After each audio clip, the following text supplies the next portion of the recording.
بسم الله الرحمن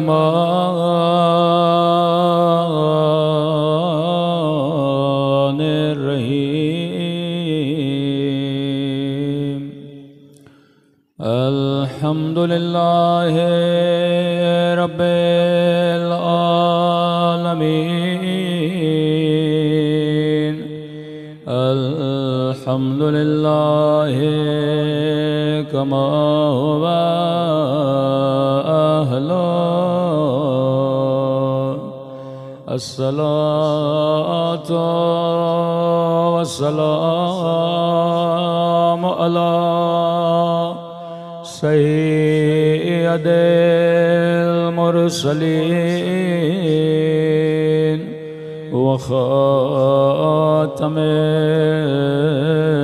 النبيين أبي القاسم محمد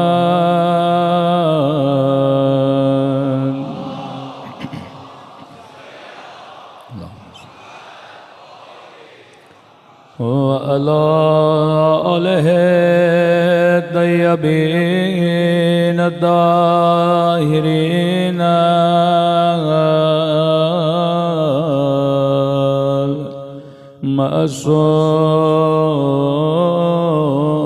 معصومین سب مل کے اپنے مولا کے ظہور کی دعا اللہم کل ولیک حجت ابن الحسن صلواتک علیہ وعلى آبائه في هذه الساعة وفي كل وليا وحافظا وقائدا وناصرا وذليلا وأنا حتى تسكنه أرضك طوعا وتمتعه فيها طويلا برحمتك يا أرحم الراحمين صلوات پڑھے محمد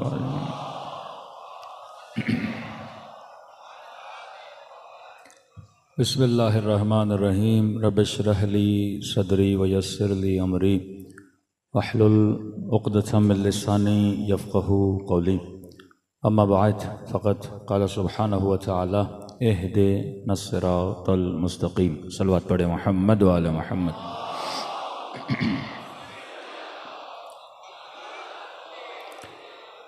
دعا ہے پروردگار عالم ان ایام میں ہم سب کی عبادتوں کو اپنی بارگاہ عالی میں قبول فرمائے اور جو مقصد زندگی مقصد حیات لے کر فرش عزا پہ آئے خدا ان مقاصد میں بھی ہم سب کو کامیابی نصیب فرما دے۔ مسلسل آپ کی خدمت میں عرض کر رہے ہیں کہ ہم ایک ایسے نیٹ ورک کا حصہ ہیں جس کو بنانے والے اہل بیت علیہ الصلوۃ والسلام ہیں، ورنہ جس بہاؤ میں مسلمان بہہ رہا تھا ہم بھی اس بہاؤ میں بہہ جاتے اگر محمد اور آل محمد نہ ہوتے۔ کچھ چیزیں دہرا رہا ہوں تاکہ جو لوگ ابتدائی مجالس میں نہیں تھے وہ ہمارے ساتھ جڑ جائیں۔ ہم نے کہا کہ یہ نیٹ ورک چند چیزوں کا ملزم ہے، اس نیٹ ورک میں ان چیزوں کی وجہ سے یہ نیٹ ورک آباد ہے۔ پہلا کہ اس نیٹ ورک کو چلانے والے قرآن اور اہل بیت ہیں کہ انی تارک فیکم الثقلین کتاب اللہ و عطرتی اہل بیتی، کہ میں دو چیزیں آپ کے درمیان چھوڑ کے جا رہا ہوں، ایک اللہ کی کتاب، دوسرا اہل بیت رسول۔ دوسرا یہ قرآن اور اہل بیت کہاں سے ان کو خوراک ملتی ہے، فیڈ کہاں سے ہوتے ہیں؟ تو فرمایا عقل اور حکمت۔ ان کی جتنی بھی تعلیمات ہیں وہ عقل اور حکمت کے زیر نظر ہیں، جسے آپ وحی الہی بھی کہہ سکتے ہو، تعلیمات خداوندی بھی بول سکتے ہو وہاں سے۔ اس نیٹ ورک کے جو افراد ہیں ان کے لیے دو قانون ہیں، اگر یہ ان قوانین کا خیال کریں گے تو اس نیٹ ورک کا حصہ رہیں گے، خیال نہیں کریں گے تو آٹومیٹیکلی اس نیٹ ورک سے نکال دیے جائیں گے۔ افراد کا آپس میں جو تعلق ہے اس کی بنیاد ہے محبت اور نفرت، بغض اور محبت، جسے ہم تولا اور تبرہ بولتے ہیں کہ آج ہمیں کس نے جوڑا؟ محبت محمد اور آل محمد نے۔ ہم سب دشمن کس کو مانتے ہیں؟ جو محمد اور آل محمد کا دشمن ہے۔ اور پوری تاریخ اٹھائیں، حجر ابن عدی محبت کی وجہ سے شہید ہوا، ایک مولا کا صحابی جس کا سر کاٹا گیا صرف اس بنیاد پہ اس نے وقت کے حاکم کو برا بلا کہا، اسے نکال دیا گیا۔ ابو ذر غفاری ربضہ کی طرف تبعید کر دیے جاتے ہیں، کس چیز کی وجہ سے؟ اسی تبلا اور تبرہ کی وجہ سے، کہ جو صحیح تھا بولتے تھے صحیح ہے، جو غلط تھا بولتے تھے غلط ہے۔ آج 20 ملین سے زیادہ لوگ عراق میں جمع ہوتے ہیں، ہمیں کس کی محبت جمع کرتی ہے؟ اپنے ماں باپ کی محبت، اپنے رشتہ داروں کی محبت، اپنے دوستوں کی محبت۔ کوئی کربلا اس لیے تو نہیں جاتا کہ فلاں دوست جا رہا ہے میں بھی چلوں، میرا بھائی جا رہا ہے تو میں بھی چلوں۔ کربلا میں ہمیں ایک چیز جمع کرتی ہے، وہ ہے محبت محمد اور آل محمد۔ مطلب ہم تڑپتے ہیں محبت محمد اور آل محمد کے لیے، ہم سب کے دل دھڑکتے ہیں حسین ابن علی کے لیے، ہم سب کے دلوں میں ایک حرارت ہے، وہ حرارت عشق حسین ابن علی ہے۔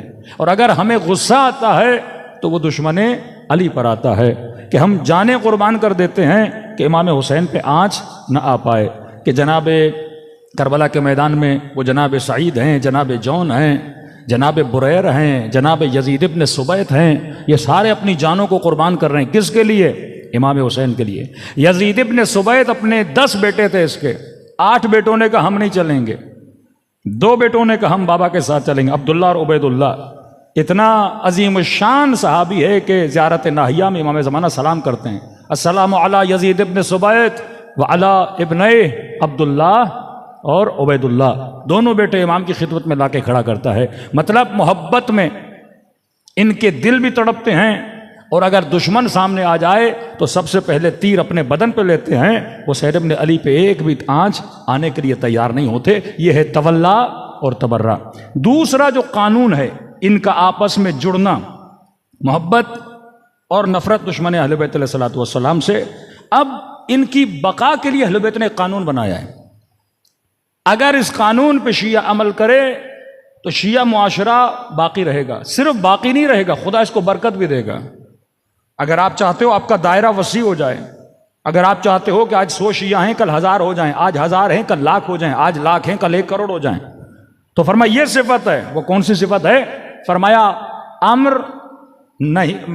امر بالمعروف و نہی عن المنکر، جیسے منکر اور معروف کہتے ہیں، المعروف ما امرتم بہ والنہی ما نہیتم عنہ والمنکر ما نہیتم عنہ۔ مولا معروف وہ ہے جس کا آپ نے حکم دیا، منکر وہ ہے جس سے آپ نے روک لیا۔ اب یہ افراد ایک دوسرے کی تنقید پہ ناراض نہیں ہوتے کیونکہ تعلق محبت کا ہے، یہ ایک دوسرے کے ساتھ جڑے ہیں امام حسین کی وجہ سے۔ اب ان افراد کو اگر ٹوکا جائے تو یہ ناراض نہیں ہوں گے، کہ اگر آپ نے کسی کو بولا جناب آپ نماز نہیں پڑھتے پڑھ لیجئے، یہ اس بات سے ناراض نہیں ہوگا۔ کسی بہن نے دوسری بہن کو بولا ذرا اپنے حجاب کا خیال کرو، یہ ناراض نہیں ہوگی۔ یہ ایک دوسرے کی اصلاح میں پیش قدم ہوتے ہیں اور خوش ہوتے ہیں۔ ایک شرابی لیکن امام چھٹے امام کا چاہنے والا آتا ہے مولا کی خدمت میں، مولا اصلاح کرتے ہیں۔ جناب ابو بصیر صحابی امام درس دے رہے ہیں لیکن خواتین کے ساتھ تھوڑی سی مذاق کرتے ہیں، امام سے بلاتے ہیں اور فوراً اس کا کان پکڑتے ہیں، یعنی کان کھچائی کرتے ہیں کہ تم کبھی آج کے بعد خواتین سے مذاق نہ کیا کرو۔ تو اہل بیت سمجھاتے بھی تھے اور ان کو سمجھانے سے کبھی ان کے چاہنے والے ناراض نہیں ہوتے تھے۔ ناراض وہ ہوگا پھر جس کے دل میں تولا نہیں، ناراض وہ ہوگا پھر جس کے دل میں تبرہ ہے۔ مثلا کربلا کے میدان میں ابن سعد امام حسین کی نصیحت سے غصہ ہو رہا ہے۔ شبس ابن ربیع جس لائن کا قصہ میں نے کل سنایا، یہ کہے کہ ابن سعد کیا ہم حسین کی نصیحت سننے آئے ہیں یا حسین ابن علی کو قتل کرنے آئے ہیں؟ تو فرمایا اس نیٹ ورک کا یہ نتیجہ۔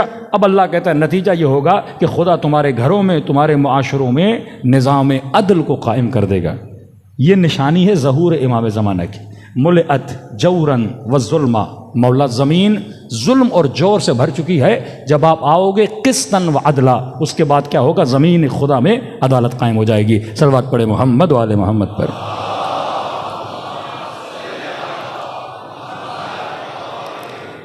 تبھی ہمارے اندر بھی کئی ایسے لوگ سرایت کر گئے جو واقعاً تنقید کرتے ہیں تبلیغی مجالس پہ، کہتے یہ روش نہیں ہماری مجلس۔ مجلس کا مطلب یہ ہے کہ فضائل اہل بیت ہوں اور مصائب ہوں۔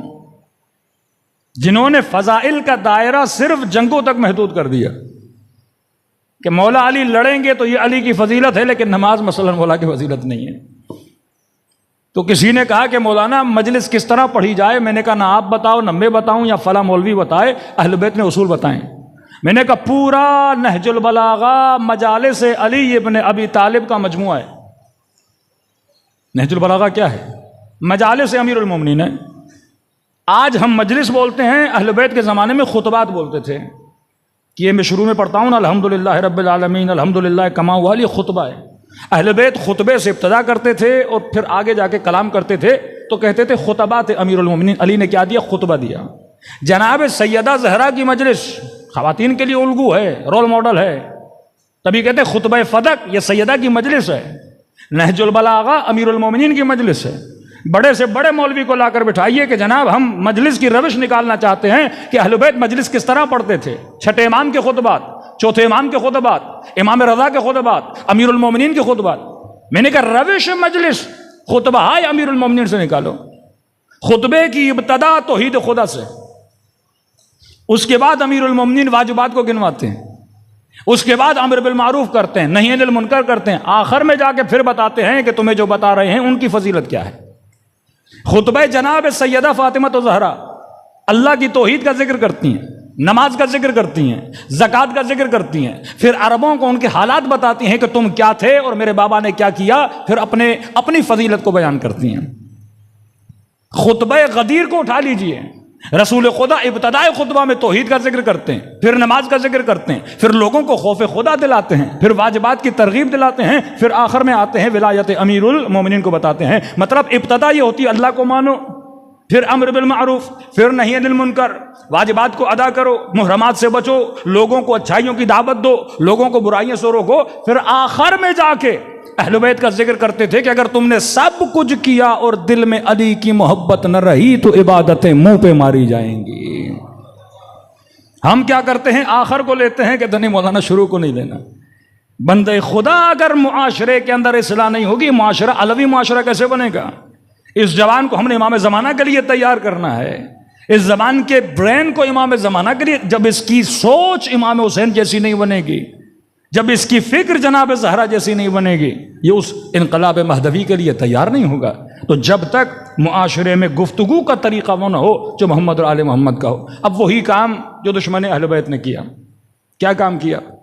3 ورژن بنائے۔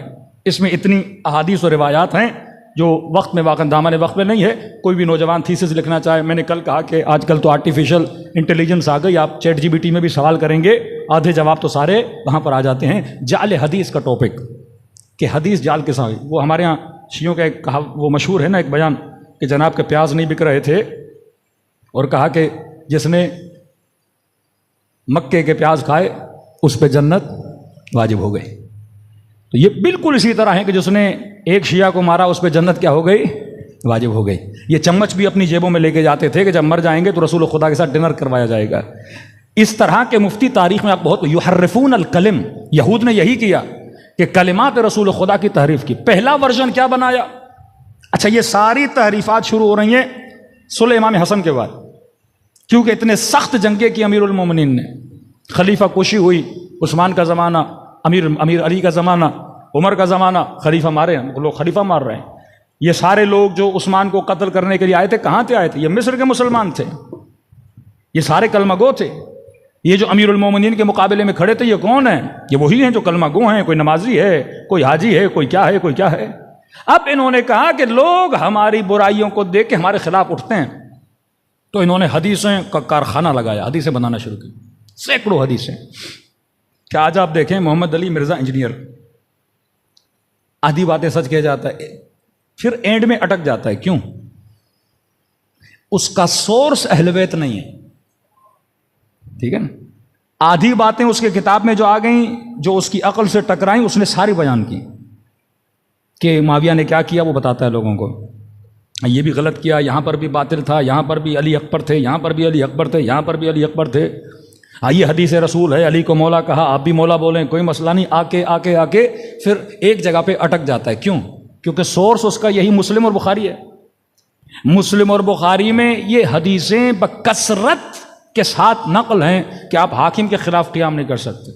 کہ میں نے کل کافی ریفرنس آپ کو دیے. موٹی موٹی باتیں. پہلے یہ تھا کہ حاکم کو برا نہیں کہہ سکتے، ہاں دل میں اس کے لیے شکایت رکھو، لیکن زبان سے اظہار نہیں کر سکتے کہ جناب آپ شراب پیتے ہو، آپ بے نمازی ہو، آپ فسق و فجور کیوں کرتے ہو. کہ نہیں. پہلا ورژن یہ تھا. پھر اپڈیٹ ہوا ان کا سافٹ ویئر. پہلے کہا کہ حاکم کو برا نہیں کہہ سکتے، پھر کہا کہ جو حاکم کو برا کہے گا اللہ اسے قیامت میں رسوا کرے گا. جو حاکم کو برا کہے گا وہ جہنم میں بنے گا. جو حاکم کو برا کہے گا وہ اپنے چہرے کے ساتھ جا کے جہنم میں جا کے گرے گا. کہ اگر حاکم کے وجود کے اندر شیطان بھی چلا جائے، اگر وہ آپ کے دین کو بھی تباہ کر دے، آپ کو حق نہیں حاکم کے خلاف بولے. کیونکہ قرآن کی آیت ہے اطیعوا اللہ و اطیعوا الرسول و اولی الامر منکم. اللہ کی اطاعت کرو، رسول کی اطاعت کرو. تیسری اطاعت کس کی ہے؟ اولی الامر کی اطاعت ہے. اولی الامر جس نے حکومت کی. الملک لمن غلب، ملک اس کا ہے جو اس پہ غالب آ گیا. اب چاہے غالب یزید آئے، یہ اس کا ملک ہے. غالب امیر شام آئے، یہ اس کا ملک ہے. میں نے کہا نا اہل سنت میں کوئی میکنزم نہیں تھا خلافت کا. پہلی خلافت سقیفہ میں بنی، دوسرے خلیفے کو پہلے نے بنایا، تیسرے خلیفے کے لیے شورا بنی، چوتھے خلیفے معاویہ ابن ابی سفیان تلوار کے زور پہ خلیفہ بنے، پانچویں خلیفے نے باپ نے بیٹے کو بنا دیا، چھٹے کو باپ نے بیٹے کو بنا دیا. یعنی آپ پورا جاتے ہو. کوئی میکنزم پاکستان میں الیکشن ہوں گے، ایک میکنزم بنا ہوا ہے نا، بنا ہوا ہے، عمل نہیں ہوتا. ہمارا ملک جو ہے تاریخ اسلام کا نمونہ ہے، کیونکہ یہاں بھی جنگ اقتدار کی جنگ ہے، تخت کی جنگ ہے. کون ہوگا اقتدار، کس کے پاس ہوگا پاور. اس پاور کے چکر میں پھر ظلم ہوتا ہے، وہ اس کو گراتا ہے، وہ اس کو گراتا ہے. اس دن یہاں پہ لائٹ چلی گئی تو میں نے کہا کہ آپ نے بندوبست نہیں کیا. تو انتظامیہ نے کہا مولانا اس علاقے میں کبھی لائٹ جاتی نہیں ہے، لہٰذا ہم نے بندوبست نہیں کیا. میں نے کہا آپ کو سوچنا چاہیے، آپ ہو پاکستان میں، یہاں وزیر اعظم کا بھی بھروسہ. یار صبح اٹھو تو وزیر نہیں رہتا، اور اگلے دن اٹھو کسی آلو کو وزیر اعظم بنا دیا جاتا ہے. صلوات پڑھے محمد والے محمد پر.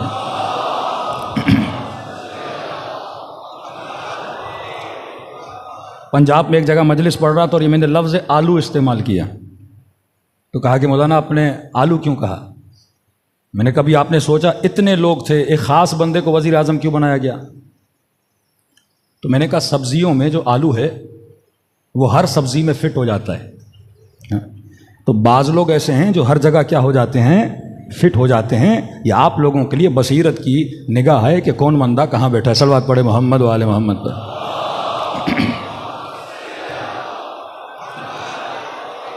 پہلا ورژن یہ کہ زبان سے مخالفت نہیں کر سکتے. دوسرا ورژن کہا کہ تمہاری آخرت بھی گئی، جہنمی بن جاؤ گے اگر حاکم کے خلاف ایک جملہ بولا. ابھی میں نے آلو بولا ہے تو شاید میں جہنمی بن گیا ان حدیثوں کی روشنی میں کہ آپ حاکم کے لیے ایک توہین کا جملہ بھی نہیں بول سکتے. اگر بولو گے تو ان روایات کی روشنی میں آپ کیا بن جاتے ہو، جہنمی بن جاتے ہو. اور اپڈیٹ کیا سسٹم کو. تیسرا ورژن، کیونکہ امت جب پہلے پہ خاموش رہی ایک قدم اور آگے بڑھے، جہنمی بنا دیا.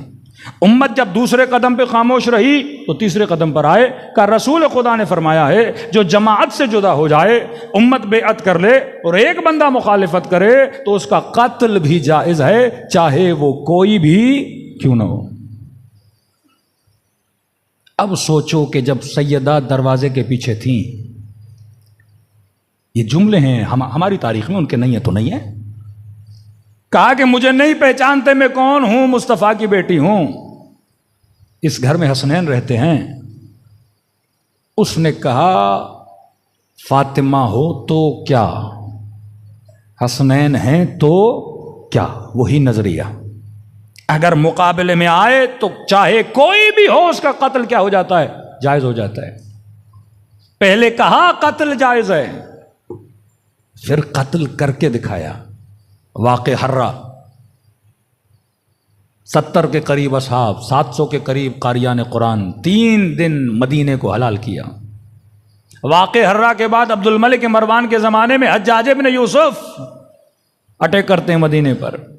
عبداللہ ابن عمر، جناب عمر کے بیٹے، کہتے ہیں اس قدر چیزیں سرایت کر چکی تھیں لوگوں کی ذہنوں میں کہ بھائی حاکم کی بیعت کرو ورنہ جہنمی بن جاؤ گے. کہتے ہیں حجاج بن یوسف اپنے گھر میں سو رہا تھا اور کسی فعل بد میں مبتلا تھا. یہ دروازے پر آئے کہ میں نے بیعت کرنی ہے. لوگوں نے کہا بھائی ابھی بزی ہیں جناب. میں نہیں بتا سکتا وہ کس کام میں بزی تھا. کہ ابھی بزی ہے جناب. کہ نہیں میں نے بیعت کرنی ہے. ایسا نہ ہو کہ کیونکہ اگر بیعت کرے بغیر بندہ مر گیا تو جہالت کی موت مرا.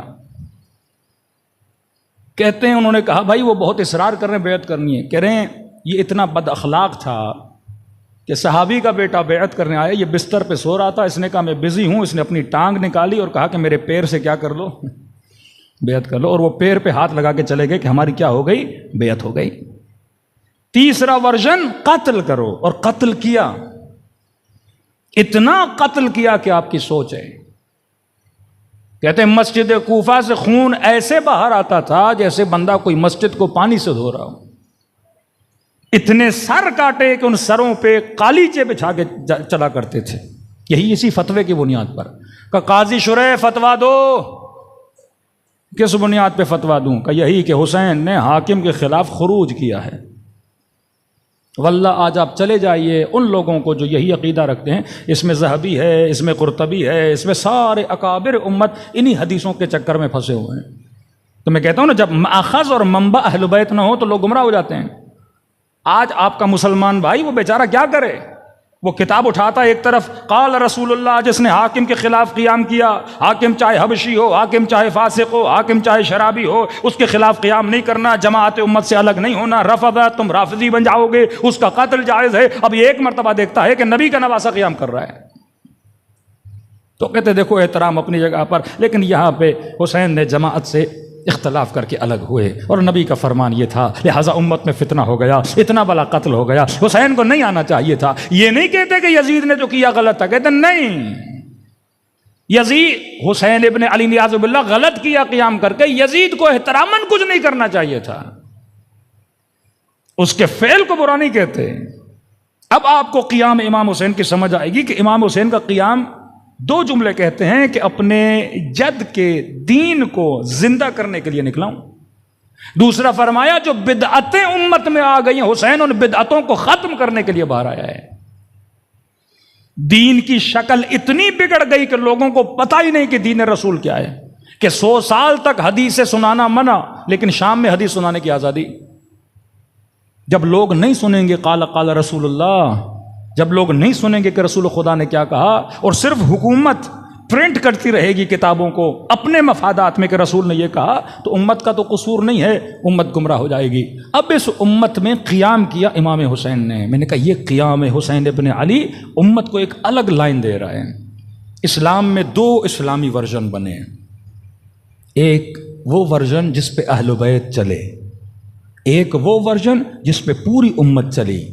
امت ہمیشہ حکمرانوں کے دین پر تھی، اہل بیت ہمیشہ حکمرانوں کے مقابلے میں کھڑے رہے. اپنی سیرت سے بتایا کہ اگر حاکم فاجر ہو میرے نانا نہیں کہہ سکتے کہ تم اس کے لیے کچھ بھی نہیں کہہ سکتے. لیکن اب ایک چھوٹا سا سوال ہے، ہم کس حد تک حاکم کی مخالفت میں جا سکتے ہیں؟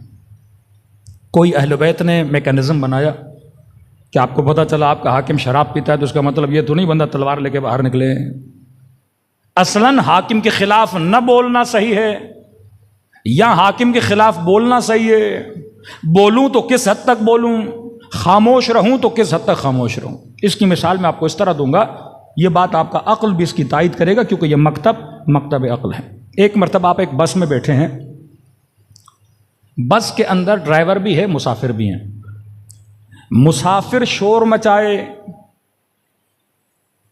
تو بس کو زیادہ خطرہ ہے کوئی غلط حرکت کرے، یا ڈرائیور اگر غلط حرکت کرے تو مسافر کو خطرہ ہے؟ مسافر شور کرے گا اتنا خطرہ نہیں ہوگا، لیکن اگر ڈرائیور غلط کرے تو پوری بس کو کھائی میں گرا سکتا ہے. اب سوال یہ ہے اگر ڈرائیور صحیح گاڑی نہیں چلا رہا تو میں نے کیا کرنا ہے؟ کہ ڈرائیور کے سر پہ ڈنڈا مارنا ہے؟ یہاں ڈرائیور کو ماروں گا اور سیدھا بس کہاں چلی جائے گی؟ کھڈے میں چلی جائے گی. میں نے ڈرائیور کو سمجھانا ہے کہ آپ نے اس کام کو انجام نہیں دینا۔ اہل بیت نے پہلے حکمرانوں کو سمجھایا، نصیحت کی۔ امیر المومنین کے خطوط پڑھیے جو امیر شام کو لکھے ہیں، یہ نہج البلاغہ خط ہے، یہ نصیحت سے بھرے ہوئے خط ہے امیر شام کو۔ پھر وہ علی کو جواب دیتا ہے، پھر مولا علی اسے جواب دیتے ہیں۔ امام رضا نے حاکم کو قتل نہیں کیا، سمجھایا۔ چھٹے امام نے حکما کو سمجھایا۔ امام حسین مقابلے میں تب آتے ہیں جب ایک شخصیت نمونے فسق بن جائے۔ امیر شام بھی تھا پر علل اعلان وہ کام نہیں کرتا تھا جو یزید نے کیا ہے۔ دوسری خلافتیں بھی گزری لیکن علل اعلان وہ کام نہیں ہوتے تھے، نصیحت کر دیتے تھے بھائی یہ نہ کرو۔ لیکن یزید مجسمہ فسق بن گیا، علل اعلان کہنے لگا کہ نہ کوئی وحی آئی نہ کوئی ملائک آئے، یہ وہ ڈھونگ تھا جو بنو ہاشم نے رچا۔ اور اسی کو امپلیمنٹ کرنے کے لیے بعض بچوں کو یہ سوچنا چاہیے کہ یزید کا مسئلہ تھا مولا حسین، تو چلو یزید اگر تم نے امام حسین کو شہید کر دیا خاتمہ ہو گیا نا، ختم کرو بات کو۔ لیکن یہ یزید نے کیوں کیا کہ سروں کو کاٹا، لاشوں پہ گھوڑے دوڑائے، بچیوں کو قیدی کیا، تماچے مروائے، شرابیوں کے بازار میں لایا، بازاروں کو سجایا۔ کیا اتنا مینٹل تھا کہ اسے نہیں پتا کہ اہل کوفہ میرے بارے میں کیا سوچیں گے، میں ایسا کام کیوں کر رہا ہوں جس سے میرے خلاف پروپیگنڈا ہو، کہ آنے والی نسلیں بولیں کہ یزید نے آل رسول کے ساتھ۔ اگر صرف قتل امام حسین تک یزید رہتا تو شاید اس کا بچا ہو جاتا، لیکن امام حسین کو شہید کرنے کے بعد یہ آرڈر دیا جائے کہ اب گھوڑے بھی دوڑاؤ، یہ آرڈر دیا جائے کہ کٹے ہوئے سروں کو بازاروں میں گھماؤ، یہ آرڈر دیا جائے کہ علی کی بیٹی کے ہاتھوں میں رسیاں باندھو، یہ آرڈر دیا جائے کہ بازاروں کو سجاؤ، ڈھول بجانے والے آئے۔ یہ سارے کام یزید کیوں کر رہا تھا؟ کیونکہ یزید کا مسئلہ امام حسین نہیں تھا، یزید کا مسئلہ تھا اللہ، یزید کا مسئلہ تھا رسول خدا۔ اب کیا لوگوں کے ذہنوں میں لانا چاہتا تھا؟ یہ جو کہتے ہیں نا لا وحی نزل، نہ کوئی وحی آئی نہ کوئی ملائک آئے، یہ وہ ڈھونگ تھا جو بنو ہاشم نے رچا۔ اس کے اندر غصہ تھا کیونکہ بنو امیہ کے سارے دین کو رسول نے ختم کر دیا تھا۔ بیسکس ان کا پلان یہ تھا کہ ہم مسلمانوں کے دین کو کیا کر دیں، اتنی تحریف طرف دین اسلام میں لائیں کہ کوئی مسلمان باقی۔ اب مسلمان کب مسلمان باقی نہیں رہے گا؟ جب کوفے والے شام والے کلمہ پڑھتے تھے اللہ کا اور گواہی دیتے تھے محمد کی نبوت کی، لا الہ الا اللہ، کوئی اللہ نہیں، محمد رسول اللہ، محمد اللہ کا رسول ہے۔ اب جب بازار میں کٹے ہوئے سر آئے نا، لوگ دیکھتے تھے یہ کس کا سر ہے؟ یہ جس محمد کا کلمہ پڑھتے ہیں اس کے بیٹے کا سر ہے۔ اب ذہن میں آٹومیٹکلی سوال آئے گا نا آپ کے کہ ارے اگر کوئی خدا ہوتا، اگر کوئی نبی ہوتا تو وہ خدا اپنے نبی کے نواسے کو بچاتا۔ اتنا بڑا ظلم ہوا کربلا میں، خدا کچھ نہ بولا۔ اگر وہ نبی تھا تو اپنے نواسے کو، یہ کیسا دین ہے کہ جو اپنے نواسے کو بچا نہیں پا رہا؟ یہ کیسا دین ہے؟ اسی نبی کی نواسیوں کے ہاتھوں میں رسیاں لیکن بچا نہیں پا رہا اپنی نواسیوں کو۔ کہ لا وحی نزل، کوئی وحی نہیں، ڈھونگ تھا سارا۔ اگر خدا ہوتا تو بچاتا نا حسین کو۔ تبھی معجزہ امام حسین یہ ہے، یہ بعض بدبخت کہتے ہیں معجزہ نہیں ہوا، بندے خدا اس معجزے کا ہونا لازمی تھا تاکہ دین خدا ثابت ہو، کہ نو کے نیزہ پہ امام حسین کے سر نے کلام کرنا شروع کیا، ان اصحاب الکہف والرقیم، کہ ہے کوئی خدا، ہے شہید زندہ، ہے کوئی محمد۔ پھر یزید کے دربار میں جب لایا گیا تبھی وہ کہتا ہے، یہ سیدہ زینب کو تانا مارنا کہ اللہ نے تم کو رسوا کیا۔ کسے بدنام کر رہا ہے؟ زینب کو نہیں، اللہ پہ الزام دے رہا ہے، اللہ نے کیا تمہارے ساتھ، کوئی اللہ ہے ہی نہیں کہتا ہے۔ تو پھر وہاں پر بھی سیدہ زینب کس کی تعریف کرتی ہیں؟ اللہ کی تعریف کرتی ہیں کہ ہمیں پتا ہے تو کسے خراب کرنا، توحید کو خراب کرنا چاہتا ہے، تو مسلمانوں کے ذہنوں میں خدا کو مٹانا چاہتا ہے۔ اس وقت فرماتی ہے ما رأیت الا جمیلا، زینب نے اللہ سے حسن کے علاوہ کچھ بھی نہیں دیکھا۔ یہ دین کو جڑوں سے اکھاڑنا چاہتا تھا یہ امام۔ تبھی کہتے بنا الہ الا اللہ است حسین، واللہ اگر حسین نہ ہوتے تو مسلمان ہوتا تو آج ترکی والا مسلمان ہوتا، کہ جب روزہ بھی کرے تو شراب کے ساتھ روزہ افطاری کرے، نہ دین نہ ایمان کچھ بھی نہیں، صرف کلمہ رہے۔ مسجد میوزیم بن چکی ہیں، لوگ گھومنے جاتے ہیں۔ کسی مومن کو کہا ایسا کیوں ہے کہ مولانا کسی کا چہرہ قدرتی طور پہ لال ہوتا ہے، کسی کا نہیں ہوتا، اردو کی مثال ہے نا، وہ اپنے چہرے پہ چپیڑے مار کے اپنا چہرہ لال کرتا ہے کہ میں تجھ سے زیادہ لال ہوں.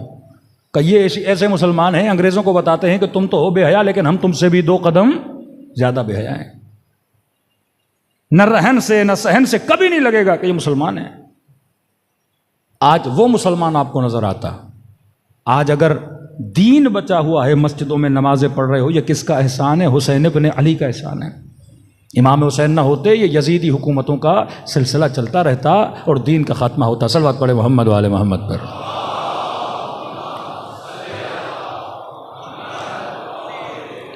وَأَجِّلْ فَرْجَهُمْ. تیسرا ورژن یہ لایا، پہلے خلیفے کے خلاف بول نہیں سکتے، پھر یہ کہا کہ جو بولے گا جہنمی، پھر یہ کہا جو بولے گا اس کا قتل بھی کیا ہے؟ جائز ہے. جس کے نتیجے میں قاضی شرح نے فتویٰ دیا کہ امام حسین کا قتل جائز ہے. میں نے کہا نا، یزید نے بھی کسی مولوی سے فتویٰ لے کے کیا کیا تھا؟ قتل کیا تھا، تاکہ مجھے جواز اسلامی مل جائے کہ ہم قتل کرتے ہیں.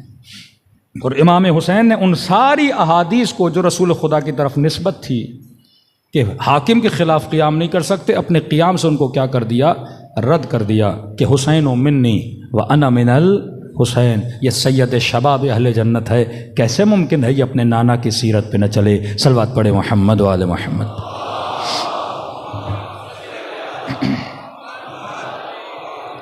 وَأَجِّلْ فَرْجَهُمْ یا علی.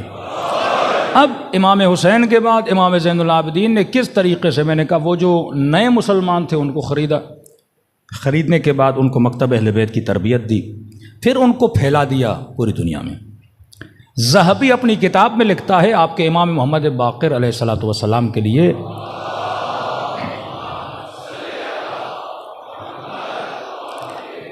کہتے ہیں اپنے زمانے میں فقیہ ترین اگر کوئی بندہ تھا وہ محمد ابن علی تھے، اور اس زمانے میں اگر کوئی واقعاً لائق خلافت تھے وہ محمد ابن علی تھے. 5ویں امام.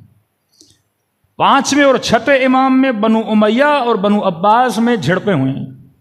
معصومین نے موقع ڈھونڈا کہ علماء فرماتے ہیں 5ویں 6ٹھے امام تک منظم شیعوں کا کوئی گروہ نہیں تھا، بس دلوں میں امیر المومنین کی محبت تھی، لیکن جو بنیادیں تشیع کی بنانی تھی وہ 5ویں اور 6ٹھے امام نے بنائی. کہ وضو کیسے کرنا ہے معصوم نے بتایا، سیرتنا سیرت النبی انا اسیرو بسیرت جدی، کہ دیکھو اگر دیکھنا ہے کہ میرے نانا وضو کیسے کرتے تھے، وضو کر کے دکھاتے تھے.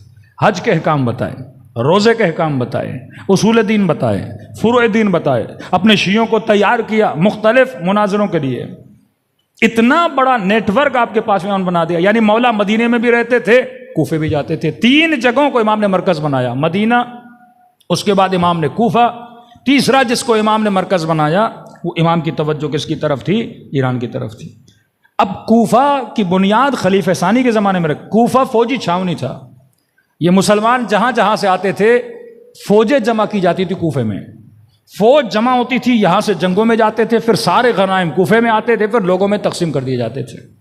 لیکن اتنی تیزی سے کوفہ آباد ہوا، کوفے میں سب سے زیادہ جو لوگ رہتے تھے وہ اشعری کہاں کے؟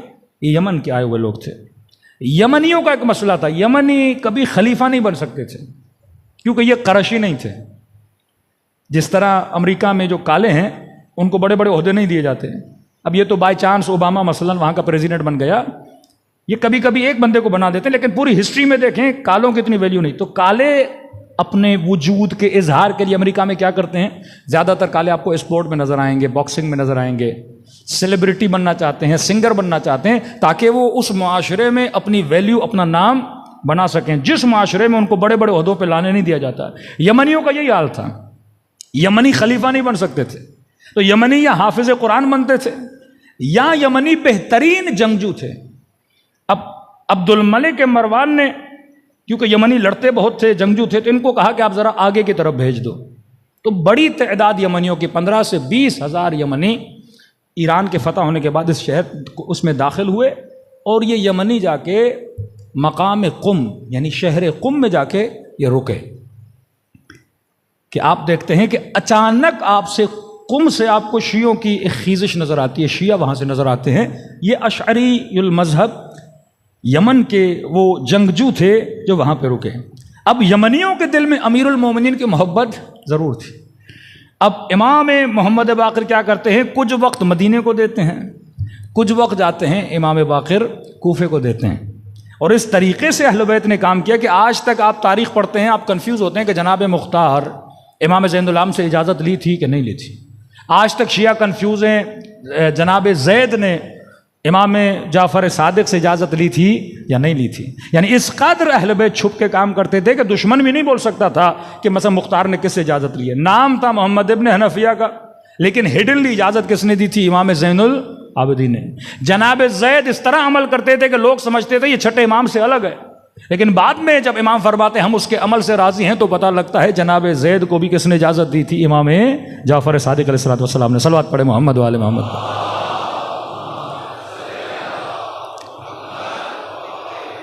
کہ پانچویں امام کے زمانے میں ایک شخص ہے عبداللہ اشعری، ایک فیملی کے 11 لوگ ہیں، یہ قم میں رہا اور اس نے کسی کو نہیں بتایا میرا مکتب کیا ہے، میرا مذہب کیا ہے۔ اچانک سے اس کا بیٹا موسیٰ اشعری وہ اعلان کرتا ہے مکتب اہل بیت کے اظہار میں، کہ اہل قم کو بتاتا ہے کہ میں کس کے مکتب کا ماننے والا ہوں، میں شیعۃ علی بن ابی طالب ہوں۔ کہتے ہیں اس کے اظہار کے نتیجے میں تقریباً 20,000 لوگ اس کو کہتے ہیں کہ ہم بھی اس مکتب کے اندر آنا چاہتے ہیں۔ اب یہ وہ بندہ ہے جس پہ حکومت کی توجہ نہیں، اور حکومت اتنی پریشان ہے کہ یہ کب ملا محمد ابن علی سے، امام باقر سے، یہ کب ملا، کب شیعہ بنا، اور اس کی فکر کب اہل بیت والی بنی، اور اچانک اس نے اعلان کر دیا۔ یہ بھی امام خط بھیجتے تھے کہ اب یہ وقت تقیے کا وقت ہے، یہ وقت تمہارے مکتب کے اظہار کا وقت ہے، کہ پورے قم کے افراد، قم اور کاشان، پھر امام کو خط جاتا ہے اہل کاشان کا کہ مولا آپ اپنی طرف سے کوئی نمائندہ بھیجیں، پھر امام بیٹا ہے ان کا علی ابن محمد ان کو کاشان کی طرف بھیجتا ہے، جو کاشان کی مسجد میں 3 سے 4 سال تک درس دیتے ہیں، مکتب تشیع کا تفسیر دیتے ہیں، فقہ سکھاتے ہیں، شیعت کی بنیادوں کو وہاں پہ مضبوط کرتے ہیں، اور بعد میں اٹیک ہوتا ہے جب پتہ چلتا ہے کہ اس قدر شیعہ بڑھ گئے، ان کو شہید کیا جاتا ہے۔ آج بھی وہ مومنین جو ایران جاتے ہیں، میں کہوں گا آپ اس امامزادے کی ضرور زیارت پہ جائیں، جن کی زیارت کا ثواب امام حسین کی زیارت کے برابر ہے، علی ابن محمد۔ یہ کاشان میں ایک جگہ ہے جہاں پہ مدفون ہے۔ آغائے مرعشی نجفی کے زمانے میں یہ جو جہاں پہ ان شہداء کی قبور، یہ بالکل امام حسین کی طرح ان کو شہید کیا گیا۔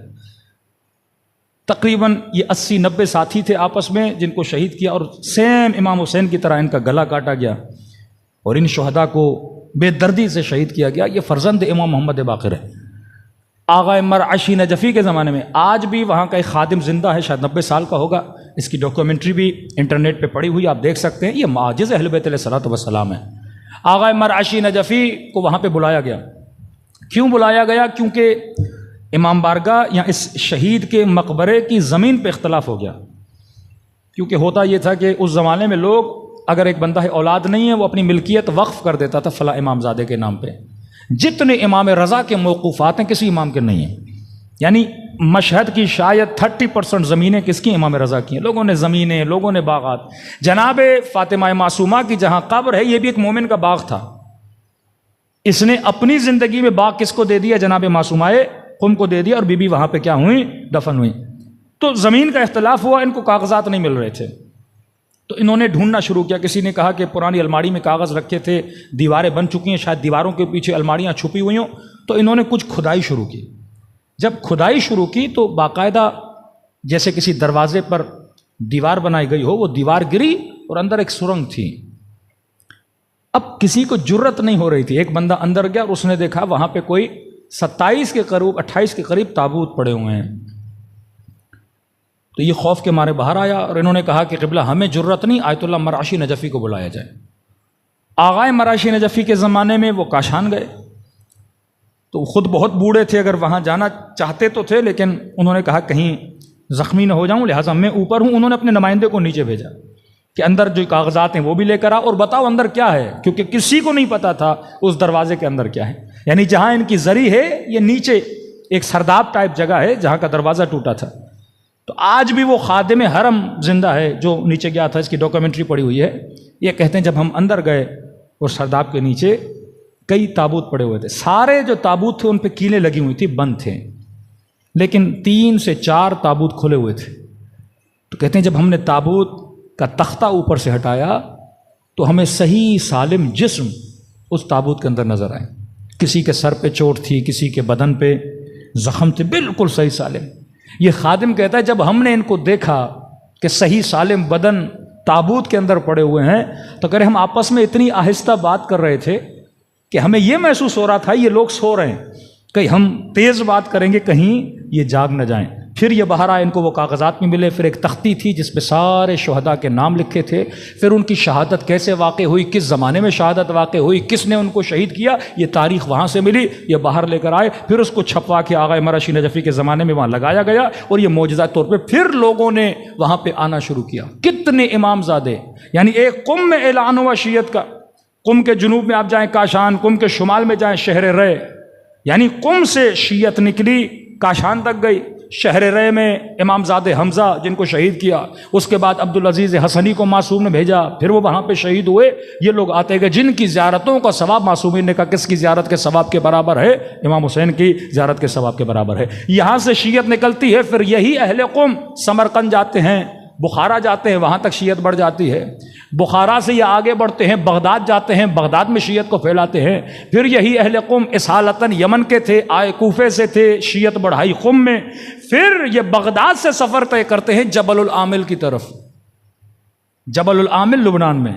پھر جبل العامل سے علماء صفویہ کے دور میں ایران آتے ہیں، جس میں آپ آیت اللہ بہاؤالدینی کا نام سنتے ہیں یا آغا آملی کا نام سنتے ہیں. یہ آمل کے علماء تھے، جبل العامل سے آئے. اس طرح سے اہل بیت علیہ الصلوۃ والسلام کے نیٹ ورک کو اہل بیت نے پھیلایا. امام محمد باقر یہ پہلے امام ہیں جنہوں نے سب سے زیادہ وکیل بنائے. پہلے صرف اصطلاح آتی تھی کہ یہ ہمارا صحابی ہے. امام کے زمانے میں صحابی کی اصطلاح، خادم کی اصطلاح، صراف کی اصطلاح نکلی، وکیل کی اصطلاح نکلی. امام نے ڈیوٹیز کو آپس میں بانٹا. اتنا بڑا نیٹ ورک معصومین نے بنایا کہ امام نے اپنے بندے رکھے کہ یہ سارا خمس جمع کرتے تھے، پھر شیعوں میں تقسیم کرتے تھے. یعنی اس زمانے میں جو اسلامک بینکنگ کا کوئی کانسیپٹ نہیں تھا، لیکن معصوم نے یہ کانسیپٹ دیا کہ اس جناب نے 1000 دیا، اس نے 10,000 دیے، اس نے 5,000 دیے. پھر امام نے ایک صحابی کو اس کی ذمہ داری دی کہ تم سب کا مال جمع کرو گے. اس نے مارکیٹ میں اپنا بہت بڑا کپڑے کا دکان لگایا، پھر اسی کی آمدنی سے وہ شیعیان اہل بیت میں کیا کرتا تھا؟ تقسیم کرتا تھا. کہ 7ویں امام کے زمانے میں اتنے وکیل بڑھ گئے کہ وکیلوں کی تعداد بڑھ گئی. کوئی وکیل اہواز کی طرف بھیجا گیا، کوئی وکیل نیشاپور کی طرف بھیجا گیا، کوئی وکیل قم کی طرف بھیجا گیا. یہ وکلا تمام تر شیعوں سے کلیکشن کرتے تھے اور اہل بیت علیہ الصلوۃ والسلام کی طرف لاتے تھے. اب یہ نہیں کہ حکمرانوں کی نگاہ نہیں تھی، لیکن اتنے مضبوطی سے کام کرتے تھے، فی السر چھپ کے کام کرتے تھے کہ مطلب لوگوں کا پیسہ بھی جمع کرنا، ڈائری میں ان کے نام بھی لکھنا، اور دشمن کو بھنک بھی نہیں پڑتی تھی پیسہ کہاں سے آ رہا ہے اور اہل بیت کا نیٹ ورک کیسے چل رہا ہے. صلوات پڑھے محمد و آل محمد پر.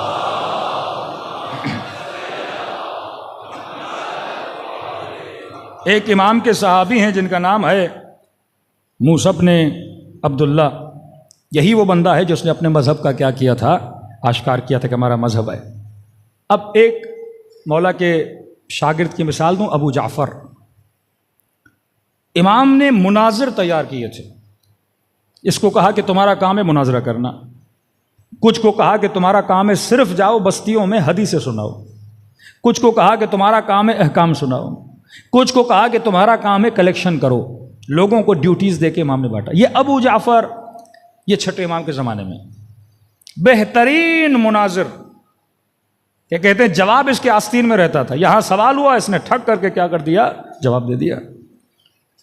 ان کو بلایا حضرت زید نے، بیٹے ہیں امام زین العابدین، کہ ابو جعفر، یہ رؤسائے شیعہ میں سے مانا جاتا تھا، لوگ اس پہ بڑا بلیو کرتے تھے، کہ ابو جعفر مانتے ہو کہ ہم آل رسول ہیں؟ اب اخلاق دیکھیے، احترام بھی رکھتے تھے اور اپنی بات بھی پہنچاتے تھے. کہ جی آپ فرزند رسول ہیں. کہ ابو جعفر اگر میں قیام کروں، اگر ہم اہل بیت میں سے کوئی قیام کرے، کیا تو ہمارا ساتھ دو گے؟ ابو جعفر نے کہا کہ جناب زید، میری جان آپ پہ قربان ہو جائے، فرزند امام ہیں. کہ اگر آپ کے بابا کہیں اور اگر آپ کے بھائی کہیں یا آپ کے چچا کہیں تو میں قیام کے لیے تیار ہوں. کہا کہ اگر میں کہوں میرا ساتھ دو گے؟ سیدھا جواب دیا کہ نہیں، آپ کا ساتھ نہیں دوں گا. کہا کیوں نہیں دو گے ساتھ؟ کیا میں فرزند زین العابدین نہیں ہوں؟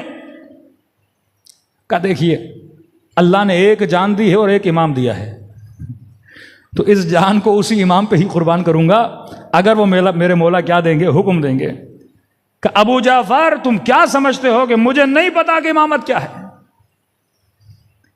کہ میرے بابا نے زین العابدین نے مجھے ہاتھوں سے کھانا کھلایا ہے، کہ جب کھانا گرم ہوتا تھا پھونک پھونک کے دیتے تھے کہ میری زبان جل نہ جائے۔ کیا تم نہیں سمجھتے کہ میرے بابا نے مجھے علم نہیں دیا کہ امام کون ہوتا ہے؟ اب دیکھو، ایک طرف امام کا بیٹا، ایک طرف شاگرد امام جعفر صادق جو بحث کر رہا ہے کس کے ساتھ؟ امام کے بیٹے کے ساتھ۔ جواب سنیے ان کا، کہ آپ مجھے میرے بابا نے نہیں بتایا ہوگا کہ امام کون ہے، مجھے امامت کا درس دے رہے ہو کہ اگر امام کہے گا تو جان دوں گا، میرے لیے جان قربان نہیں کرو گے۔ ابو جعفر نے کہا دیکھیے، کیونکہ آپ کے بابا کو آپ کی آخرت کی بڑی فکر تھی، تو شاید ان کے ذہن میں ہو وہ کچھ بتائیں اور آپ نہ مانیں، لہٰذا شاید انہوں نے آپ کو نہیں بتایا، لیکن مجھے تو پتا ہے کہ امام کون ہے۔ کہ تم یہ کیسے بول سکتے ہو؟ کہ میں حسن ظن رکھ کے بتا رہا ہوں، کہ آپ تو قرآن کو مانتے ہیں، حضرت یعقوب نے اس میں آپ کی برائی میں نہیں کر رہا، پھر ادب کر رہے ہیں، اخلاقاً بتا رہے ہیں کہ میری جان آپ پہ قربان، میں آپ کو ناراض نہیں کرنا چاہ رہا، لیکن قرآن میں حضرت یوسف کو یعقوب نے منع کیا نا کہ بیٹے اپنا خواب اپنے بھائیوں کو نہ بتانا، کہا خواب نہ بتایا، بھائیوں نے کنویں میں پھینک دیا، اور اگر خواب بتاتے تو اللہ جانے بھائی کیا کرتے۔ کہا ہو سکتا ہے آپ کو نہ بتایا ہو کہ آپ کا بھائی امام ہے، کہ کہیں دل میں حسد نہ پیدا ہو، یہ چیزیں نہ پیدا ہوں۔ آغائے خوئی لکھتے ہیں، کہتے ہیں اس واقعے کو پڑھ کے ایک ظریف نقطے کا پتہ چلتا ہے، ایسا نہیں کہ زید کو پتہ نہیں تھا امام کون ہے، لیکن یہ اتنے مصمم تھے کہ ان کے کلام میں بھی یہ ظاہر نہیں کرتے کہ کون کس کا ماننے والا ہے۔ کہ امام کا دوسرا صحابی جس کو امام نے یہ ساری ذمہ داری دی کہ وہ خمس کو جمع کرے، مال کو جمع کرے، اس کا نام تھا معلّہ، چھٹے امام کے زمانے میں۔ مولا جب حج کے لیے روانہ ہوئے، ایک بدبخت تھا داؤد، اس کو پتا چلا کہ جعفر ابن محمد حج پہ گئے۔ امام جعفر صادق سے بہت ڈرتے تھے یہ لوگ، اتنا رسوخ تھا امام جعفر صادق کا مدینے میں، مدینے پہ کنٹرول، عراق پہ کنٹرول تھا، ایران پر اہل بیت علیہ الصلوۃ والسلام کا کنٹرول ہو چکا تھا۔ کبھی آپ سوچیں کہ مامون امام رضا کو ولی عہد بناتا ہے اور ایران لاتا ہے، اس قدر انہوں نے شیعت کے نیٹ ورک کو پھیلا دیا تھا، سمرقند تک اہل بیت علیہ الصلوۃ والسلام نیٹ ورک، مال نہیں، دولت نہیں، لیکن خمس کے نظام کو وکلا آرگنائزیشن آف لا بنائی اہل بیت علیہ السلام نے۔ یہ مت سمجھیے کہ آج مجتہدین نے وکیل بنا کے کوئی نیا کارنامہ کیا، یہ اہل بیت کی روش ہے کہ مال کو جمع کیا جائے، پھر کس کو تقسیم۔ یہاں تک اہل بیت فرماتے تھے کہ سامرہ میں ہمارے سامرہ جب جاؤ تو فقراء اہل بیت علیہ الصلوۃ والسلام میں مال تقسیم کیا کرو، کیونکہ جب 11ویں امام کا زمانہ آیا اتنا سخت زمانہ تھا کہ کسی کو امام سے ملنے نہیں دیتے تھے، تو یہ مولا کے شیعہ کیا کرتے تھے، فقیر بن کے محلے میں جاتے تھے۔ پہلے دن گئے آدھے محلے تک، کوئی رینگتا ہوا جاتا تھا، کوئی ایکٹنگ کرتا تھا میرا پاؤں ٹوٹا ہوا ہے، پھر جاتے تھے اہل بیت علیہ الصلوۃ والسلام کا دروازہ ہے۔ اب حکمران کیا سمجھتے تھے، فقیر ہے، پھر امام دروازہ کھولتے تھے، ساتھ میں کچھ پیسے بھی دیتے تھے اور ایک خط بھی دے دیتے تھے، اس طرح معصومین سے حدیث لیتے تھے، پھر دوسرے شیعوں تک پہنچاتے تھے۔ اب ظاہر ہے گھر میں کھانا بنانا ہے، حکمران کھڑے رہتے تھے، ان کے سپاہی کھڑے رہتے تھے، جاسوس کھڑے رہتے تھے، لیکن گھر میں تیل کی ضرورت ہے تو دیگیں آتی تھی، 2 دیگوں میں تیل ہوتا تھا، 1 دیگ میں سوالات ہوتے تھے، واپسی پہ دیگیں خالی جاتی تھی، پھر وہ 3 دیگوں میں اہل بیت علیہ السلام جوابات لکھتے تھے۔ کہ ایک شخص کہتا ہے جب امام کے گھر سے گھر کی طرف لکڑیاں جا رہی تھیں تو کہتا ہے پل پہ یہ گدھا گاڑیاں جو بھی تھی لکڑی لے کر جا رہی تھی، یہ پھنس گئی۔ پھنسنے میں کیا ہوا کہ ایک موٹی لکڑی تھی وہ اس ریڑھی سے نیچے گری، کہتے ہیں یہ جیسے نیچے گری تو یہ 2 ٹکڑوں میں بدلی، جب 2 ٹکڑے ہوئے اس کے بیچ میں بہت بڑا خط لکھا ہوا تھا جو رسم الخط امام حسن العسکری کے ساتھ لکھا ہوا تھا۔ اس طرح سے شیعہ یہاں کے خط وہاں لے جاتے تھے۔ اب یہ امام کا صحابی جس کو امام نے ہیڈ آف دا مال بنایا ہوا ہے، یعنی جتنا خمس آتا تھا یہ اس کو تقسیم کرتا تھا۔ آپ کے چھٹے امام حج پہ جاتے ہیں، معلّہ اس کا نام ہے، وقت کا حاکم، وہاں کا والی اس کو پکڑتا ہے، زندانی کرتا ہے، اور جب زندان میں ڈالتا ہے اس امام کے چاہنے والے کا سر قلم کر دیتا ہے۔ کہتے چھٹے امام جب مدینے میں پہنچتے ہیں، پوری رات مصلی پہ بیٹھ کر امام اس اپنے صحابی کے لیے گریہ فرماتے ہیں اور دعا کرتے ہیں کہ خدایا جس نے اسے قتل کیا اسے سزا دے، اور پھر اس لعین کا قصاص بھی کرواتے ہیں اور اسے امام واصل جہنم بھی کروا دیتے ہیں۔ لیکن ایک شخص آیا آپ کے امام جعفر صادق علیہ الصلوۃ والسلام کے پاس،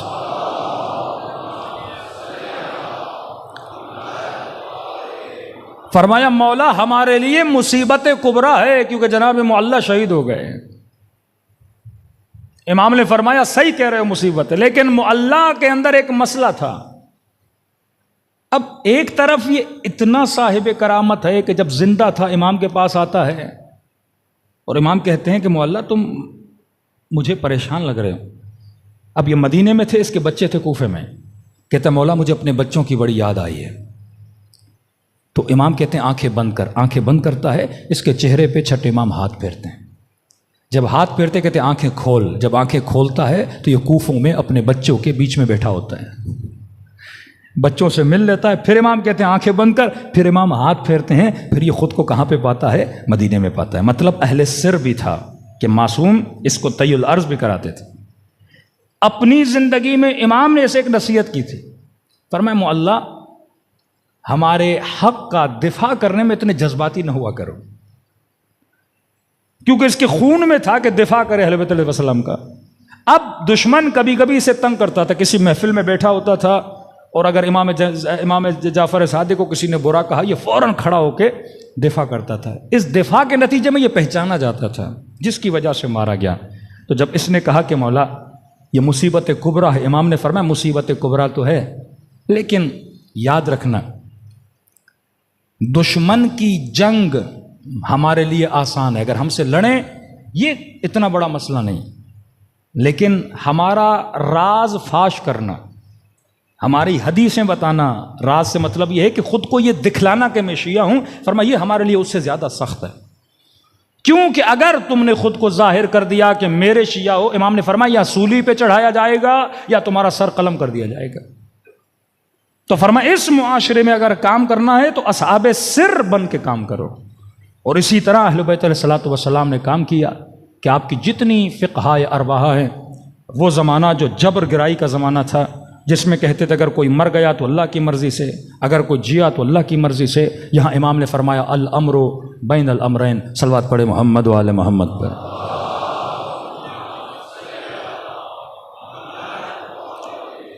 مثلا امام کے پاس دو لوگ آتے تھے، کس طرح معصوم تربیت کرتے تھے۔ کسی نے کہا کہ مولا اللہ طاقت رکھتا ہے کہ دنیا کو انڈے میں ڈال دے، تو امام کسی کو کہتے تھے ہاں۔ دوسرا آیا مولا اللہ طاقت رکھتا ہے کہ دنیا کو انڈے میں ڈالے، امام نے کہا یہ من امر محال ہے۔ اب دیکھیے ایک سادہ بندہ جس کی تربیت کرنی، ایک پڑھا لکھا بندہ۔ اب جو مجلس کراچی میں پڑھی جاتی ہے وہ پنجاب میں آپ نہیں پڑھ سکتے، ہر مجمع کا اپنا ایک کیٹیگری ہوتی ہے سمجھنے کی۔ اعتراض کیا کہ مولا اسے آپ نے کہا کہ اللہ دنیا کو انڈے میں ڈال سکتا ہے، دوسرے کو آپ نے بولا یہ امر محال ہے۔ امام نے کہا اس کا جتنا علم تھا میں نے اتنا ہی اسے جواب دیا۔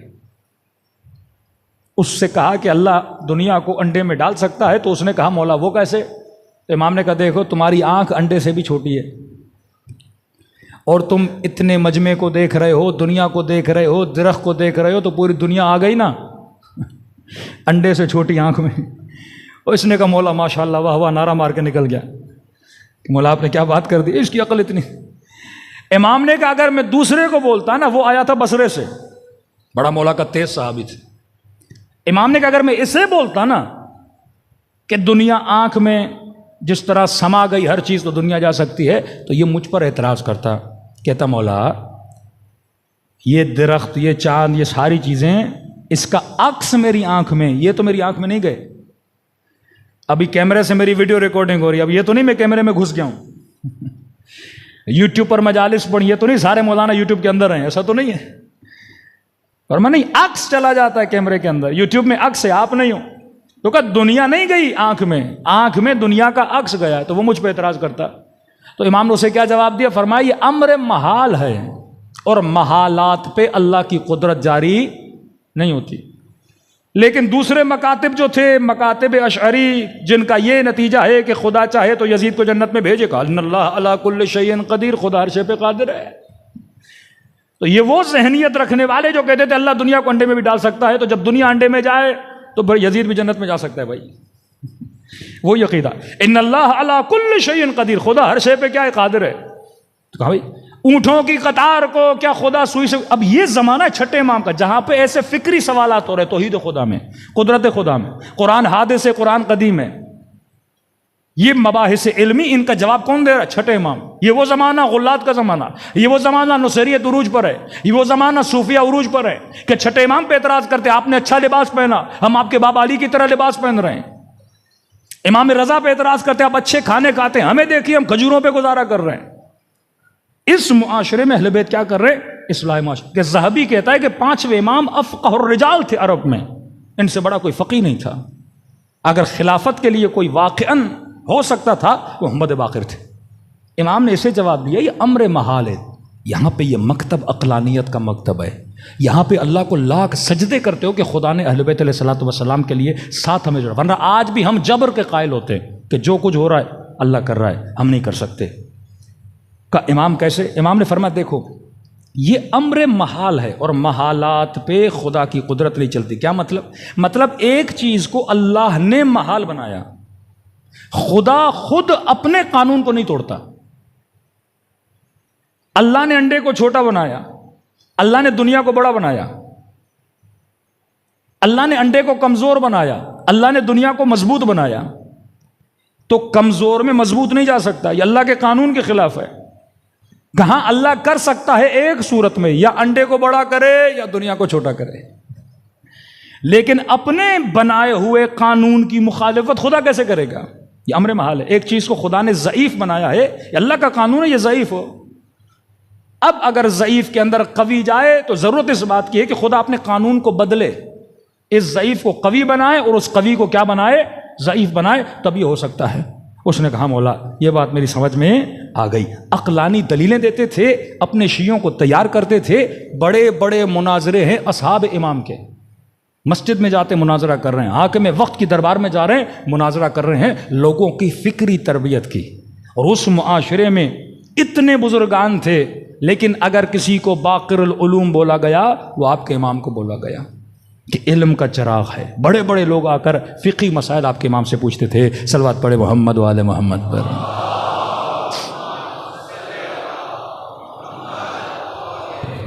وہ امام کے خطبات، وہ امام کی فقہی روایات، تبھی ہمیں کہا جاتا ہے شیعہ جعفری، کیونکہ ایسا زمانہ جس میں اہل بیت علیہ الصلوۃ والسلام کو وقت ملا۔ پھر امام رضا، امام نقی، امام جواد، امام ہادی، ان اماموں نے شیعوں کی تربیت کی امام زمانہ کے لیے۔ یعنی چھٹے امام کے زمانے میں جب چھٹے امام ذکر کرتے تھے 12ویں امام کا تو ان کے احترام میں خود کھڑے ہو جاتے تھے۔ یہ جو ہم شیعہ امام زمانہ کے نام پہ کھڑے ہوتے نا، یہ چھٹے امام سے، یعنی اپنے فرزند کے لیے کہہ رہے ہیں روحی لکل فدا، میری جان مہدی پہ قربان ہو جائے، کہ وہ ہمارے امر کو آ کے زندہ کرے گا، ہماری ساری محنتیں، ہمارا سارا خون جو ہم نے راہ خدا میں دیا ہے اس کو آ کے ہمارا بیٹا کیا کرے گا؟ زندہ کرے گا۔ اب یہاں سے شیعوں کی تیاری، اب شیعہ فقہی طور پہ مضبوط، اصولی طور پہ مضبوط، فروعی طور پہ مضبوط، خمس دینے لگے، وکلا کا سسٹم بن چکا، امام کو پہچان سکے۔ اب تیاری کی جا رہی ہے کس کی طرف؟ حضرت مہدی کے لیے۔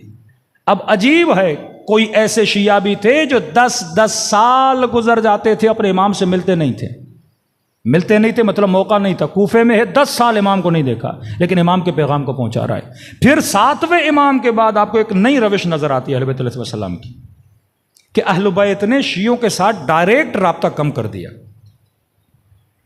آپ نے خط بھیجا، مولا مجھے فقہی مسئلہ ہے، اس کا جواب سنائیے۔ امام نے فرمایا میں نے اپنا شاگرد بھیجا ہے، اس سے پوچھو، جو وہ کہے وہ ہمارا قول ہے۔ مطلب ٹریننگ دے رہے ہیں، غیبت کبریٰ میں جب مولا جائیں گے امام تو نہیں ہوگا، ہم نے رجوع کس کی طرف کرنا ہے؟ مجتہدین کی طرف کرنا ہے۔ تبھی آپ مختلف خطوط، یعنی احواز سے ایک بندہ آتا ہے چھٹے امام کی خدمت میں، کہتا مولا حکومت نے میرے اوپر بہت لمبا چوڑا ٹیکس لگایا ہے، بے گناہ لگایا ہے، مولا میں دینے کی طاقت نہیں رکھتا، لیکن وہاں پہ جو افسر ہے وہ آپ سے بڑی محبت کرتا ہے۔ امام نے ایک خط لکھا اور خط میں 2 جملے لکھے، کسر اخاک، اپنے مومن بھائی کو خوش کر، اگر اسے خوش کرے گا تو سمجھ تو نے مجھے خوش کیا۔ کہتا میں واپس گیا، اس امیر یا والی جو بھی تھا دروازے پہ دستک دی اور میں نے چھٹے امام کا خط اسے دکھایا۔ کہتا اس نے خط پڑھا، خط کو چوما، اپنے غلام کو کہا کاپی لائی، دیکھا کتنا مالیات ہیں، حساب و کتاب کیا، کہا واقعی تیرا بنتا نہیں، کہا اس پہ لائن لگا، مالیات نہیں لی اس سے۔ کہا خوش ہوئے؟ اس نے کہا خوش ہوا۔ کہا جس زمین اور جس قالیچے پہ بیٹھے ہو یہ بھی لے جا۔ کہا خوش ہوئے؟ کہا خوش ہوا۔ کہا یہ میرا بہترین اونٹ ہے، گھوڑا ہے، یہ بھی لے جا۔ کہا خوش ہوئے؟ کہا خوش ہوا۔ کچھ پیسے ایسے دیے، کہا یہ بھی ساتھ میں لے جا۔ کہا خوش ہوئے؟ کہا خوش ہوا۔ کہا آگے کوئی بھی مسئلہ ہو مجھے آ کے بتانا، میں تمہارا مسئلہ حل کروں گا۔ کہتے اگلے سال میں گیا مدینے، چھٹے امام سے ملنے۔ امام نے کہا بتا تمہارا مسئلہ حل ہوا؟ کہا مولا قرضہ بھی معاف کروایا، قالیچہ بھی دیا، اونٹ بھی دیا، پیسے بھی دیے۔ امام نے فرمایا واللہ اس نے مجھے بھی خوش کیا، میرے دادا کو بھی خوش کیا، میرے نانا کو بھی خوش کیا، میری ماں فاطمہ الزہرا کو بھی خوش کیا۔ یہ تعلق اہل بیت علیہ الصلوۃ والسلام نے اپنے شیعوں کے ساتھ بنایا ہوا تھا۔ تبھی آپ کو پھر شیخ مفید و شیخ طوسی انشاءاللہ چھٹے امام پہ کافی گفتگو ہے، وہ کل کی مجلس میں کریں۔ اس طریقے سے اہل بیت نے ایک نیٹ ورک مضبوط کیا اور شیعوں کے ساتھ جڑا۔ آج اگر ہمارے پاس آج کیا نیٹ ورک ہے شیعوں کا؟ آج واللہ بھرمار ہے اجتہاد کے خلاف۔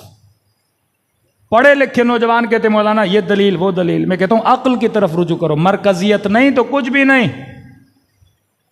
خمینی مجتہد نہ ہوتا کبھی انقلاب نہ لاتا، شیرازی بزرگ مجتہد نہ ہوتے کبھی اتنی بڑی آرگنائزیشن، برٹن کی آرگنائزیشن جو تمباکو بیچنے آئے تھے وہاں پہ، اس کو بند نہ کروا پاتے۔ سیستانی مجتہد نہ ہوتے کبھی عراق نہ بچتا۔ حسن نصر اللہ نمائندے ولی فقیہ نہ ہوتے، ولی فقیہ مجتہد ہے تو ولی فقیہ ہے۔ شیعت کی بقا اس میں، شیعت کی بقا نظام خمس میں ہے۔ آج لوگ اس چیز کو کیا کرنا چاہ رہے ہیں؟ تباہ کرنا چاہ رہے ہیں۔ اور وہ مراجع جو امام زمانہ سے ملتے تھے، شیخ عباس قمی مفاتیح جنان جن کی آپ دعائیں پڑھتے ہیں، ان کے بیٹے ہیں شیخ علی، جن کو محدث زادے یعنی حدیث نقل کرنے والے کا بیٹا۔ ایک واقعہ بھی ہے شیخ عباس قمی کا مفاتیح جنان میں، آج وقت نہیں، کل عرض کروں گا، جس میں یہ ثابت ہے کہ واقعہ امام ایک شخص جب مراجع کو خمس دینے جاتا ہے اور امام زمانہ سے ملاقات ہوتی ہے، وہ ایک لمبا واقعہ شیخ عباس قمی کا، لیکن ربط مصیبت کے لیے ان کے بیٹے کا واقعہ نقل کروں۔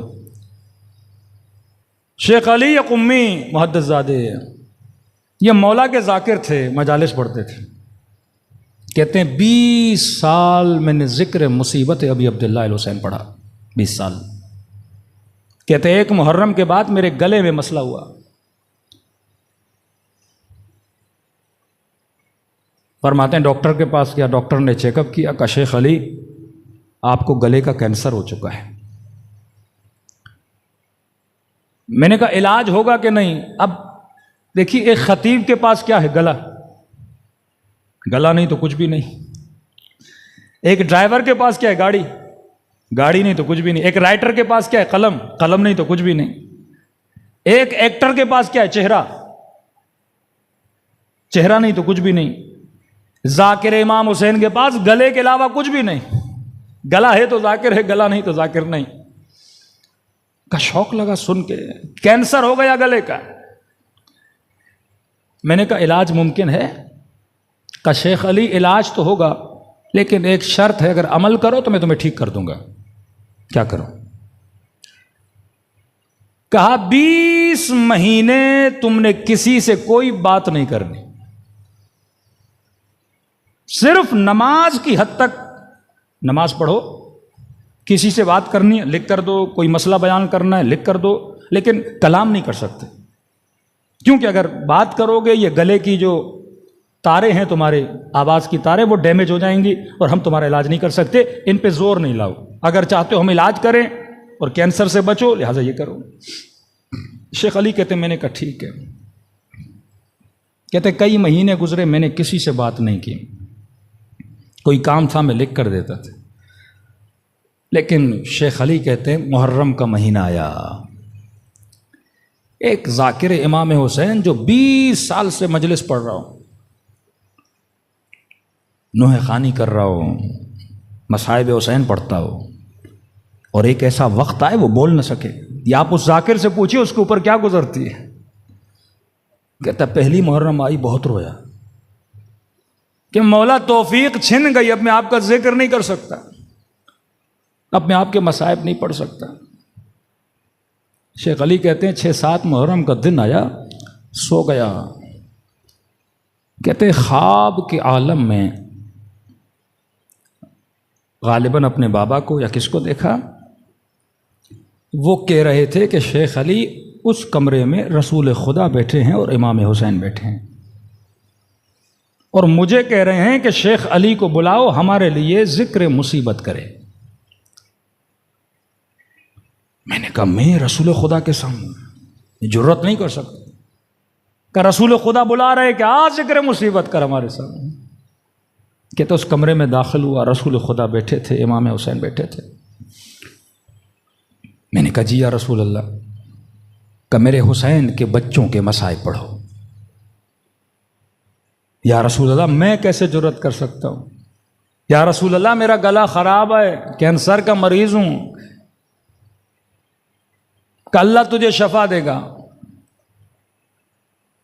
کہ کون سی مصیبت پڑھوں، کہ شیخ علی میرے حسین کی 4 سالہ بچی کے مصائب پڑھو، کہ رقیہ کے مصائب پڑھو۔ شیخ علی کہتے خواب میں لرز گیا کہ حسین کے سامنے سکینہ کیسے پڑھوں، رسول خدا کے سامنے سکینہ کے مصائب کیسے پڑھوں، جناب رقیہ کے مصائب کیسے پڑھوں۔ کا پھر اظہار کیا کہ 2 جملے مصیبت کے سنا۔ شیخ علی کہتے ہیں میں نے ایک جملہ پڑھا بس زبان جناب سکینہ، بس یہ جملہ کہنا تھا، رسول خدا غش کھا کے گر گئے۔ پوچھا شیخ علی تم نے کون سا جملہ پڑھا؟ میں نے کہا جب بابا کا سر آیا نا، یہ بچی رو کے یہ کہنے لگی کہ بابا میرا رخسار چھوٹا تھا، ظالم کا ہاتھ بڑا تھا۔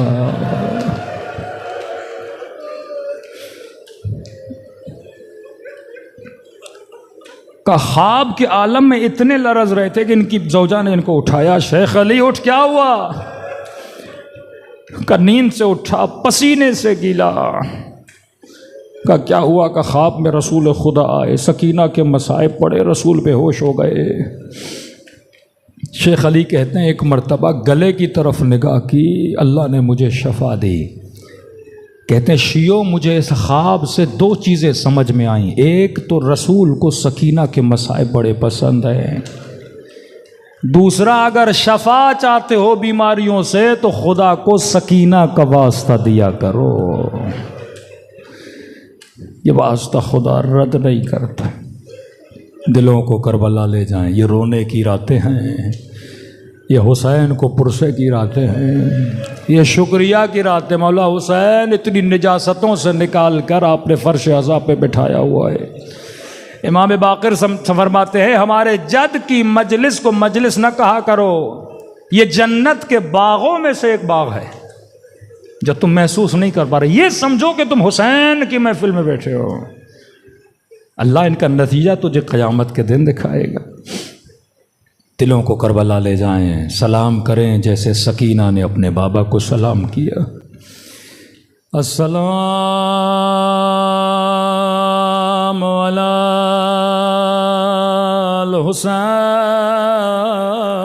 الحسین وعلی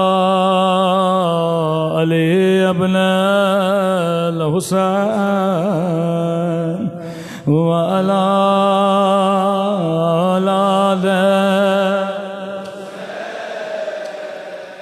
وعلی صحابہ بلند آواز سے السلام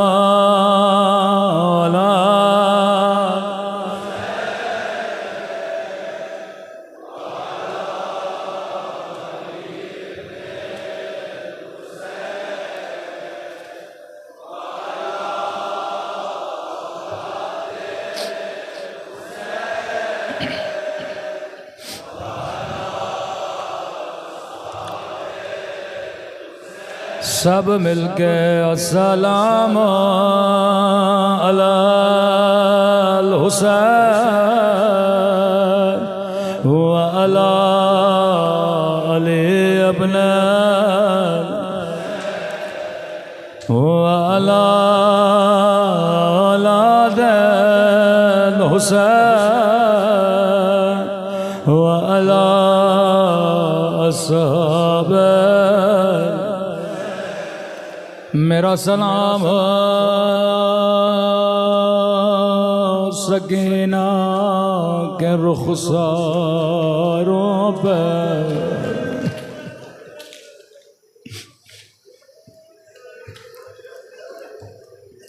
مجھے نہیں معلوم اس بی بی کی فضیلت اتنی کیوں ہے،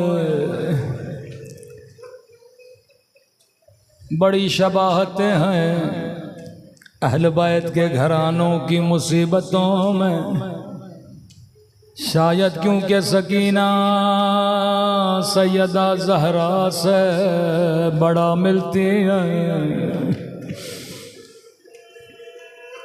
امام رضا فرماتے ہیں شیعو چھوٹی چھوٹی باتوں کے لیے ہمیں ہماری دادی زہرا کا واسطہ نہ دیا کرو، بڑی محبت کرتے تھے اپنی جد امجدہ سے۔ شاید سکینہ اس لیے پیاری ہیں کیونکہ اس بچی کی بڑی شباہت ہے جناب زہرا سے۔ سیدہ بھی بابا کے بعد زیادہ دن زندہ نہ رہے، سکینہ بھی اپنے بابا کے بعد زیادہ زندہ نہ رہے۔ سیدہ کی کمر جوانی میں جھک گئے تھے، روایت کے جملے ہیں جب یہ بچی زندان شام میں چلتے تھے تو دیواروں کا سہارا لے کے چلتے تھے۔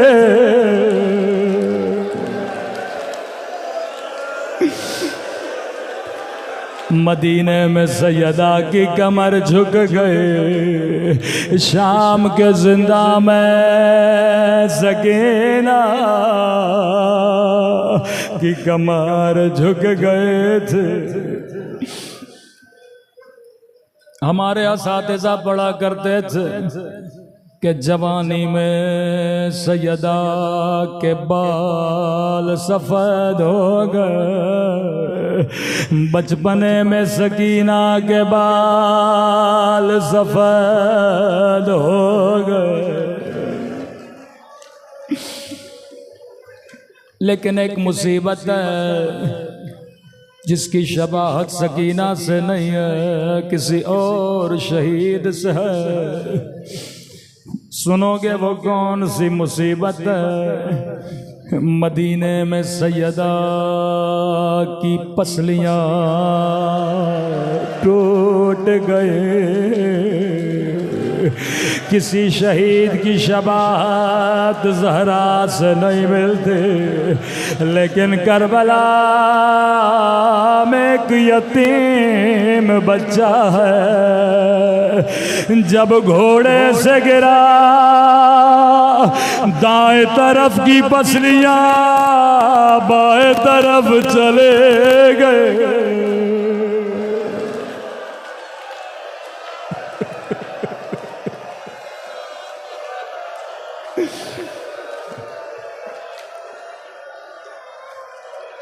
میں نے کسی جگہ پڑھا یہ شباہت کربلا میں ایک یتیم کی شباہت ہے۔ کسی مومن نے کہا نہیں مولانا، حسین کی بھی پسلیاں ٹوٹی تھی۔ میں نے کہا ٹوٹی تھی، لیکن حسین میں اور حسن کے یتیم میں ایک بڑا فرق ہے۔ میرے مولا کی پسلیاں ٹوٹی جب مولا شہید ہو گئے تھے، لیکن قاسم زندہ تھا۔ دائیں طرف کی پسلیاں بائیں طرف چلی گئے۔ روکے گا بابا حسن، میں دادی زہرا کا شبیہ بن چکا۔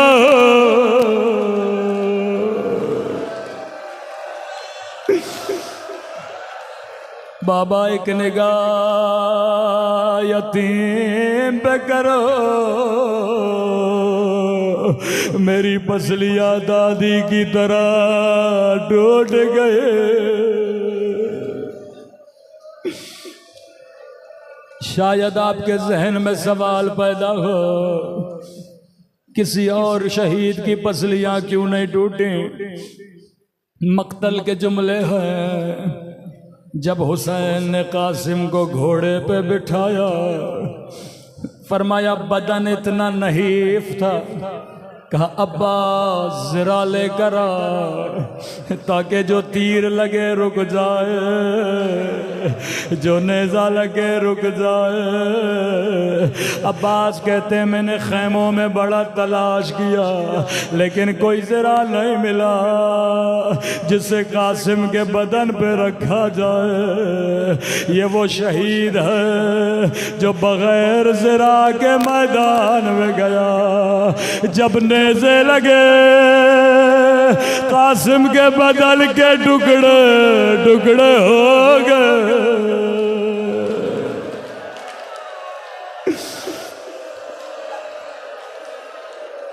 14 برس عمر کربلا میں جو بھی شہید جب گھوڑے سے گرا اس نے حسین کو صدا دی۔ راوی کہتے ہیں قاسم اتنا چھوٹا تھا، جب گھوڑے سے گرا آواز دی اماں اماں اماں، میں گھوڑے سے گر گیا۔ حسین دوڑے دوڑے میدان میں پہنچے، کہیں قاسم کا لاشا نظر نہیں آیا۔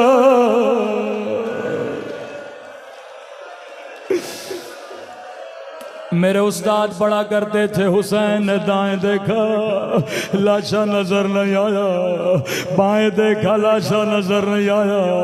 کہ قاسم امام ہو کے کہہ رہا ہوں مجھے آواز دو۔ دائیں طرف سے آواز آئی جی میرے مولا، بائیں طرف سے آواز آئی جی میرے مولا۔ اب آ کے دامن کو بچھایا، کٹی ہوئی انگلیاں اٹھائے، کٹے ہوئے گوشت کے ٹکڑے اٹھائے، نجف کی طرف منہ کیا۔ روکے گا بابا علی، خیبر فتح کرنا آسان ہے، خندق فتح کرنا آسان ہے، لیکن یتیم کی لاش کے ٹکڑے اٹھا لا۔